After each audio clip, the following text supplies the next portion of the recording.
They say winning ain't everything. Well, we don't have them type conversations over here, man. Had that conversation with the losers. We trying to win at everything we do. Even in the loss, we don't see defeat. We see a lesson learned. Straight up.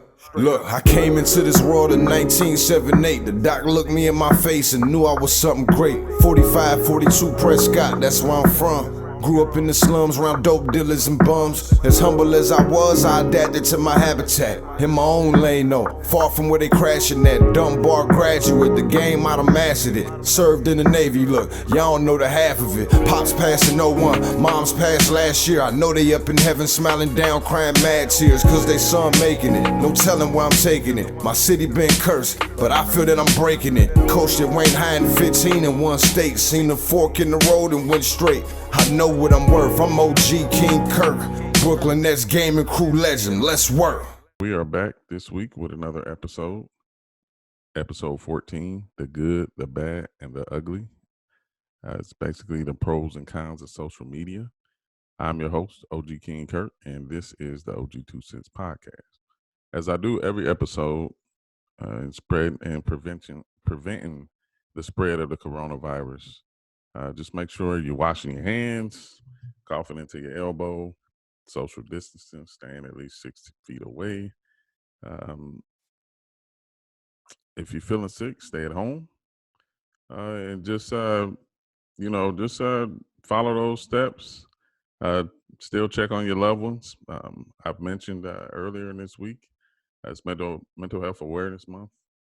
So check on your people, take care of yourself, less stress, and just like I said, let's just take care of one another and get through this pandemic, and let's come out better on the other side of things. This week's episode, as always, when I bring on a guest, a personal friend of mine. We came up through the community together. He's went on to do big things, on the 2K side of it and the actual NBA side of it. I'm very proud of him. Somebody I've known for a long time, but I've really got to know him over these last couple of years, and I'm grateful that he's on my team and that we get to work together and grow together. It's YL and Cooney, known as Beast in the community.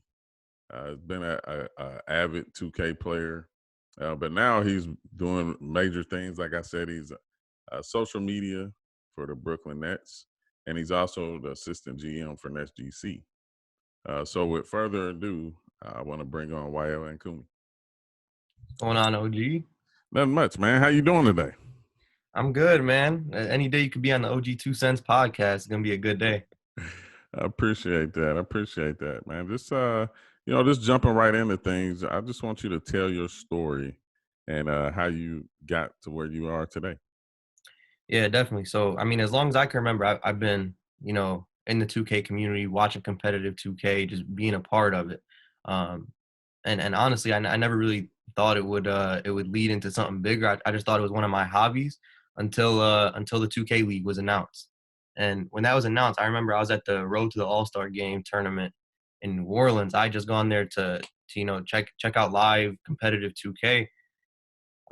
It got announced, and I'm like, okay, I'm all over this. Like, I knew as soon as it was announced, I knew I was going to be part of it to some extent. And season one, I remember the Wizards were looking for people who were in the community who were really knowledgeable on the game, on the players, on the competitive scene, because they were starting up their team and they wanted as many 2K minds as possible to be part of putting together their roster. And Grant, who at the time was the director of esports for the Wizards, he brought me on. He brought on Gradient, who now plays for the Warriors, and we kind of assisted in putting together that whole year one Wizard squad that went to the playoffs. That was a great experience, but I knew, like, when I had that, like, I wanted more. So basically, I was living in Detroit. I was going to school. And one day, I don't know, I just woke up and said, like, I'm gonna move to New York City. I'm gonna go there for school, get closer to the 2K League, try work towards a career in the 2K League. So I moved out there initially for school, and I was going to the studio and I was going to all the games and going there every single week. And Basically, like, I got a call from Jeff Eisenband one day. Um, and I had always made connections with people. It was really natural. It wasn't something that I really tried to do super hard or anything.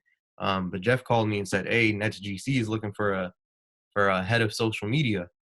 So he told me, "You know anything about social media?" I didn't know anything about social media at the time, OG. I told him, "Yeah, like, I know I'm good with it. I know everything about it. Like, yeah, I just wanted to get my foot in the door."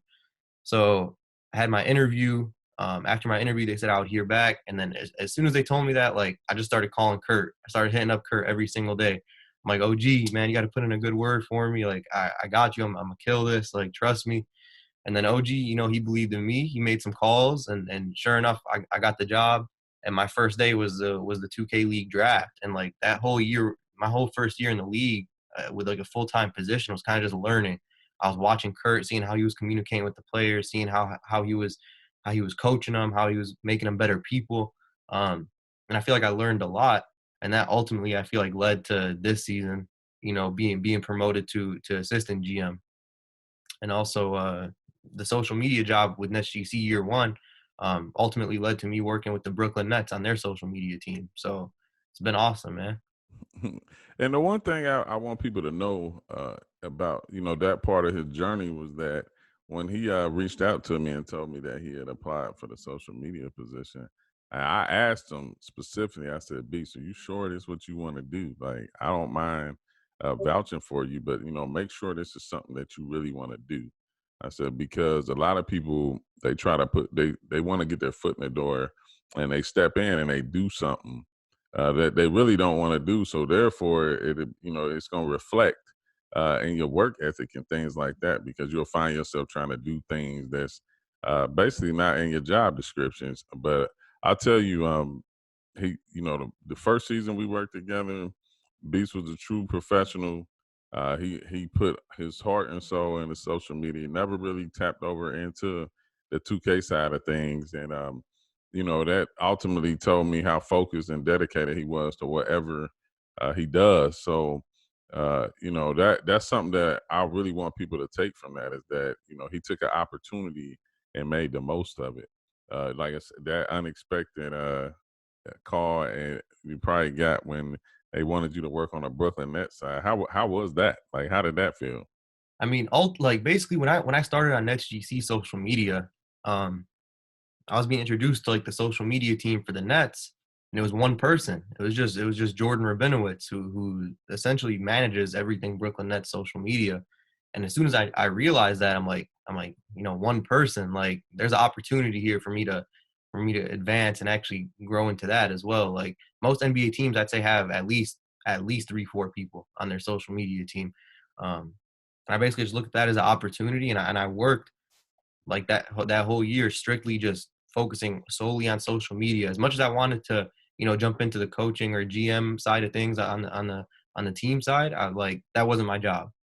So I did my job until an opportunity, showed up for me to do something more.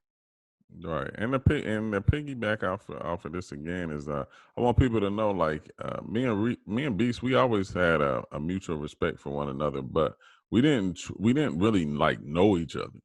And in the beginning, yeah, we had some misunderstandings and different things of that nature. But I'm talking about this just to express the growth in individuals, because although we didn't know each other, we got to know each other, and we overcame any discrepancies that we had. And today our relationship is is like a brotherhood. Like, I mean, we talk to each other 75% of the day, if not more at times. I trust his knowledge and what he thinks about multiple things regarding SGC and beyond. So it's been basically, a perfect relationship, so to speak. I know some people may think that doesn't exist, but I actually want to think as myself as somebody who's easy to work with and respectful at the same time. So just the growth, and how, yeah, you can go from not knowing somebody to not understanding them until growing into that. So just shout out to you, Beast, for being understanding and taking your time with the old head. And you definitely helped improve me in a lot of different areas. So I thank you as well. Yes, sir. Getting to the social media side of things. Mhm. Like I said, this episode is the good, bad, and the ugly. Starting out on a good foot. Basically, explain to everybody what could be the good effect of social media. Definitely. I mean, honestly, I've seen people start their careers, get jobs, like start their lives essentially through social media. Like if you use it in the correct way, it can lead to so many opportunities to make people more knowledgeable on certain topics. It could lead to working with brands if you're more into the influencing slash being in the spotlight type of thing. Um, but it's a lot. Like I think people really underrate the power of social media.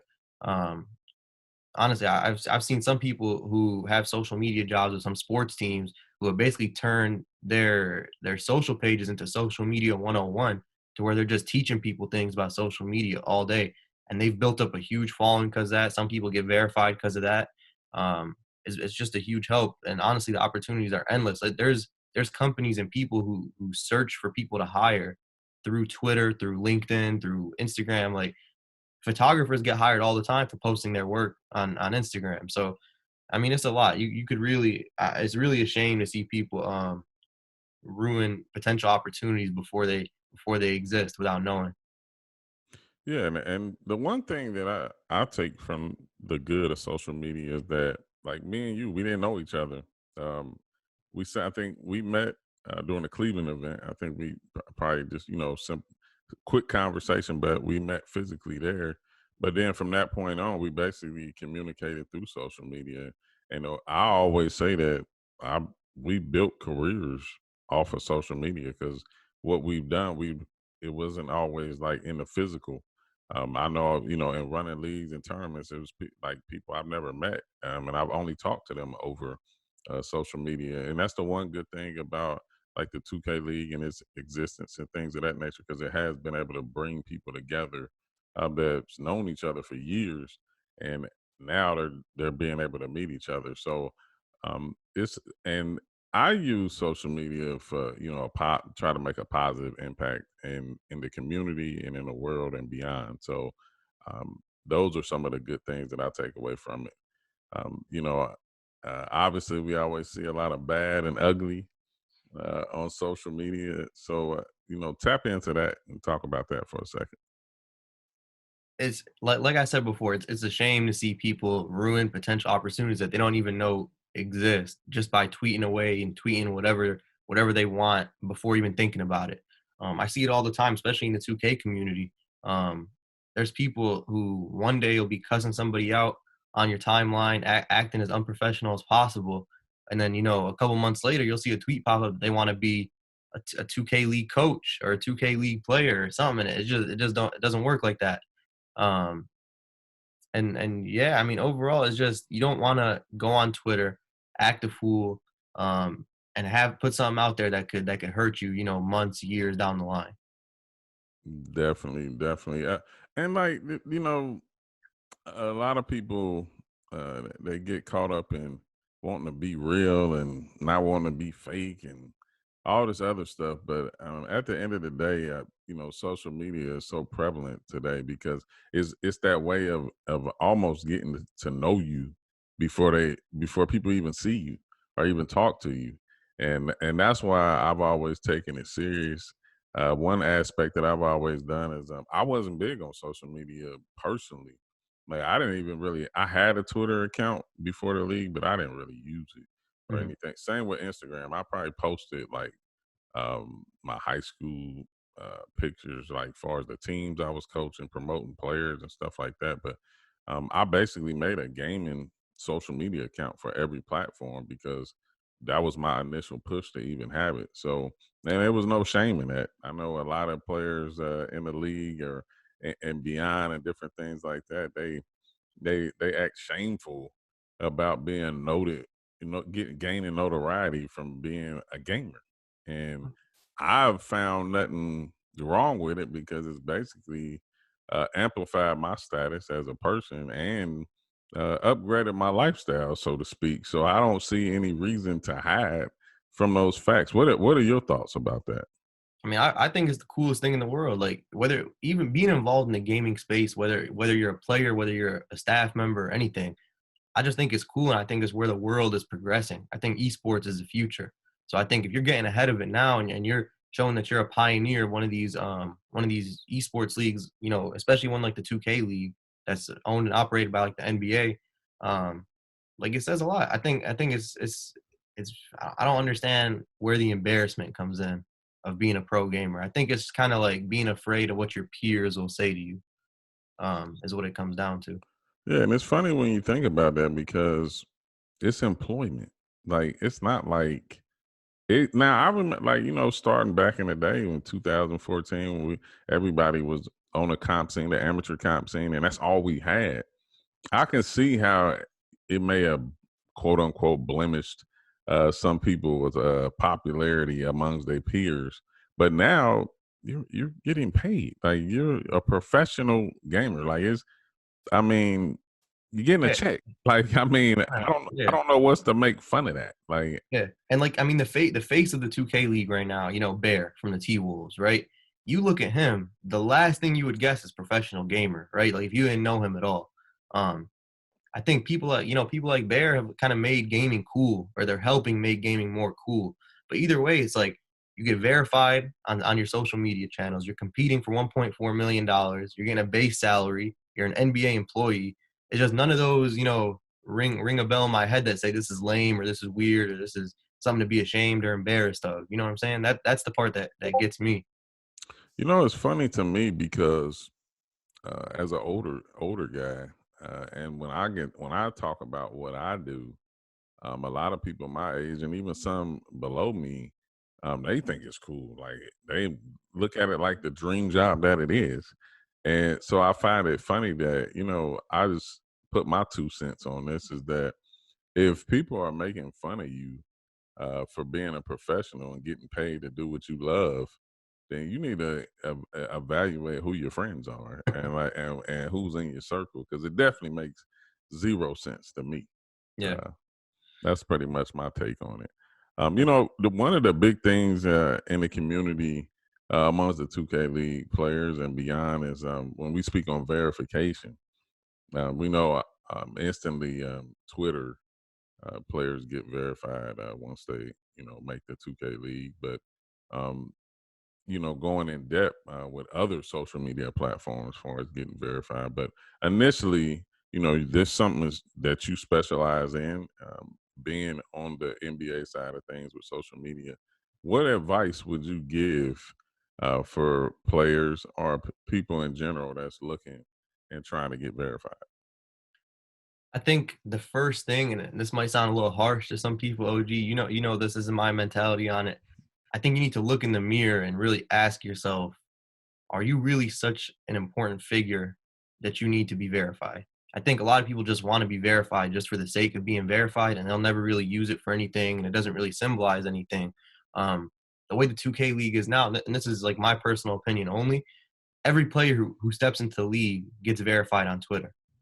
And I'm not sure I'm really, a big fan of that process because I feel like, there's a good amount of players who are one and dones or really have been in the 2K league and will never be in the 2K league again. And you've basically given them a check mark. And now that they're not in the league anymore, I mean, like, what are they verified for? I really feel like a lot of these 2K league players don't really deserve a check mark. And I'm not trying to hate or anything. I'm just literally, by the definition, you're only supposed to get verified if you're an important like public figure or you're a notable figure. And I don't think every single 2K league player is. I think there's a good amount that are. I just don't think every player is. And that's ultimately why you see a lot of players get declined on Instagram verification because Instagram isn't as lenient with the verifications as Twitter is. So a large amount of 2K league players get denied on Instagram. Okay, can you get some advice on what you think people can do Yeah, to help with that status? yeah. So I think once you enter the league, don't just don't get complacent and get in the league and just sit there and do nothing but play the game for 6 months, especially if you're not like a star player on your team. I think you need to be coming into the league thinking about content, thinking about growing your brand.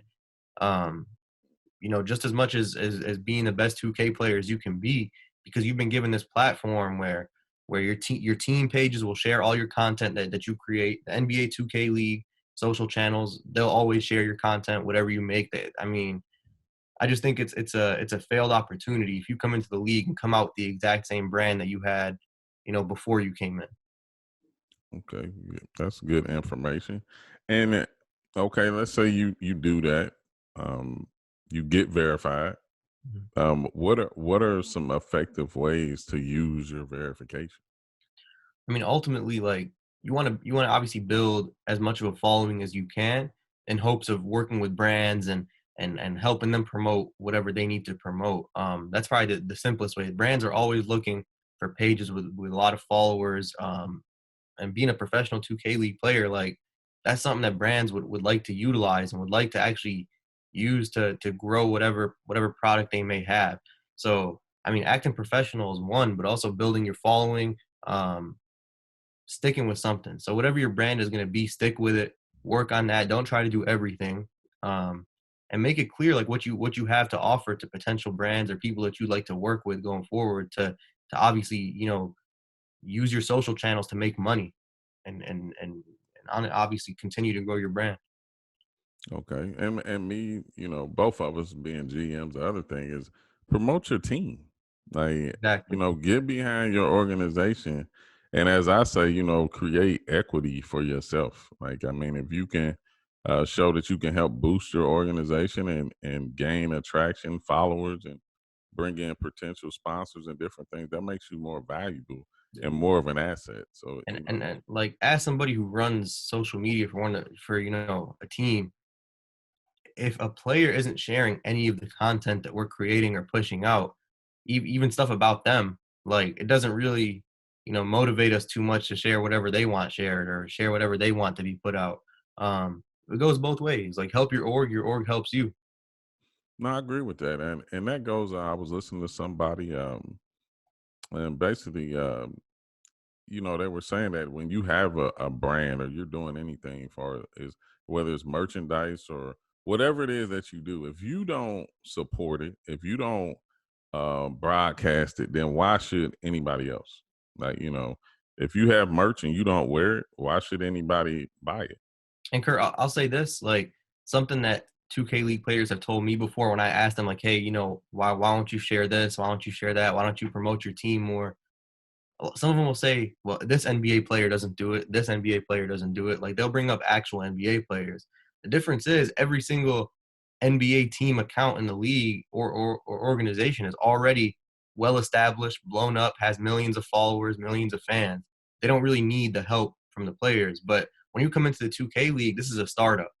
All these teams are startups. Some of them are expansion teams. Like most of them have less than 30,000 followers on their social media channels. So it's got to be a team effort. Like if you really preach and talk about you want this league to grow, you want this league to stay around, but then you're going and not even putting your team name in your bio, you're not retweeting nothing from the 2K League or your team page or anything. Then I mean I'm gonna call you out. That's cap. Like Yeah, it's right. just it's not you're saying something, but you're showing something else. Right, right, right. One of the old sayings, talking loud but ain't saying nothing. Definitely, it happens a lot, and just knowing that, like you said, it's our league is young. It's a startup, and if we want people to invest in it, if we want people to watch it, we have to be the first line to promote it. And if we don't do that, then we can't be disappointed at not reaching certain levels that we want to gain with the league and through our organizations. So Exactly. that's definitely important. Um, you know, uh, League getting ready to start. Uh, actually, it'll start before this episode airs. But what are your thoughts on games being broadcasted on the ESPN network? It's huge, man. I think it's the step forward that that a lot of people were waiting on with the 2K League. I think it had to get to this level to um to be considered like a legitimate esport. I think people are gonna look at this and tune into ESPN and people actually enjoy it and become, we're gonna have a lot more avid fans of the 2K League with it being nationally televised now. Um, I think it's huge. I think it's what the 2K League needed. I think it's what every player, staff member, and fan of the 2K League has wanted for it since the start, and I'm glad it's finally here. Okay, and for those of you listening and watching, the NBA 2K League kicks off May 5th. It'll be doing doubleheader games at 7 p.m. and 9 p.m., and games will be played on Tuesdays, Wednesdays, Thursdays, and Fridays. You can watch them on YouTube and Twitch. Just it's twitch.tv/NBA 2K League. And if you type in NBA 2K League on YouTube, you can view those games that's being broadcasted on there as well. So make sure you tune in for that. This has been a great episode with YL. If you're looking, I personally advise, because see, the one key thing about being successful at anything is listening and trusting who's in your circle and who's guiding you and who's giving you advice. I'm a old head, like, and I don't have any knock on that. For me, it is what it is. I've been on this earth 41 years, and so it's no hiding it. But and I say old head because in the gaming community, I mean, I'm beyond. I still love to play, and I still think I can compete, but that's not what I do. So I coin that term. But in saying that and staying on track, YL's helped me tremendously with social media. Beyond the verifications and things like that, he lets me know what's a good tweet, what's a bad tweet, what's good to post on Instagram, what's not good to post on Instagram. How to how to put things on your story and different things like that. So, and when he tells me something, I listen, I trust it, and I do it. I'm not. I'm a big believer in questioning things, but sometimes when somebody knows more than you and you're still learning, I think it's really good to listen. If As long as I said, if you trust that person that's guiding you, and also my publicist Ari McDaniel, I listen to her a lot as well. Young, fabulous, talented woman who gives me a lot of direction in social media and just how to strategically plan and execute whatever it is that I'm trying to put out to the people. So, shout out to YL and shout out to Ari for consistently backing up the old man. I appreciate it. YL, um, let people know how they can get in contact with you, whether it's regarding the 2K League or social media or anything that you're doing. Give us your social channels. Yeah, definitely. So I mean, my at is WAELANK on every platform. Um, I'm always willing to help people out, answer any questions anybody might have. I'm just a GM away. Okay, and another thing while we at it, make sure you're following Nets GC on Yep, all social media at platforms. Nets Gaming Crew. Exactly, on Twitter, Instagram, and Facebook. And TikTok. Yeah, oh yeah, and TikTok. So make sure you're doing that. YL, I appreciate you coming on this episode. Like I said, we more like family these days. I'm glad to have you. I'm looking forward to getting into the action and the league starting, and let's see what we can do. Of course, appreciate you having me on, OG. As always in the outro, I just want to thank everybody who's tuning in each and every Sunday at 10:30 p.m. Eastern Standard Time. Always trying to give you my thoughts on the world and different subject matters that pertain to me and other people surrounding me. Just always remember, the OG2 cents is never a personal attack to anybody. It's my personal thoughts and experiences in life and those around me. Make sure you follow me on all social media platforms at OG King Kirk. That's Twitter, Instagram, and Facebook. Also TikTok as well. I don't have any videos hardly posted on there yet, but I will. So make sure you visit www.ogkingkurt. That's basically your one-stop shop for everything OG King Kurt and the OG2 Cents podcast. Make sure you tune in to the 2K Zone with my guy Dave at the 2K Zone. I also want to give a shout out to Strider Visuals and Box Graphics for, and recently Cy Evermore, who's a talented graphic artist, does a lot of work for the show, as well as Box Graphics and Strider Visuals for all everything visual with the OG2CENTS podcast. I appreciate those guys very much and helping me fulfill my vision with the podcast. So definitely appreciate those guys. You can catch me on Esports Extra on Sundays, Wednesdays, and Thursdays. Sundays starting at 5 p.m. and Wednesdays and Thursdays at 7 p.m. when we're not playing in the 2K League. That's hosted by Larry Ridley. Also part of the crew is Coach K, Black Phoenix, Derwin Rowell, and Ashley Leotis.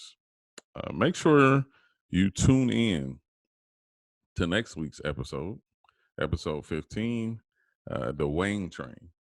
It'll be basically a story of part of my coaching career, coaching at Wayne High School in Heber Heights, Ohio. I got a chance to coach under the legendary Travis Trice. It's basically our journey in 2015 as we won the Ohio Division I high school men's basketball championship. So make sure you tune into that. And remember, if it makes sense, it's an OG2CENTS. OG out. Put this work in, fellas. And much, much, much love to the entire 2K community for always showing me love. Without y'all, we wouldn't be here. Yeah.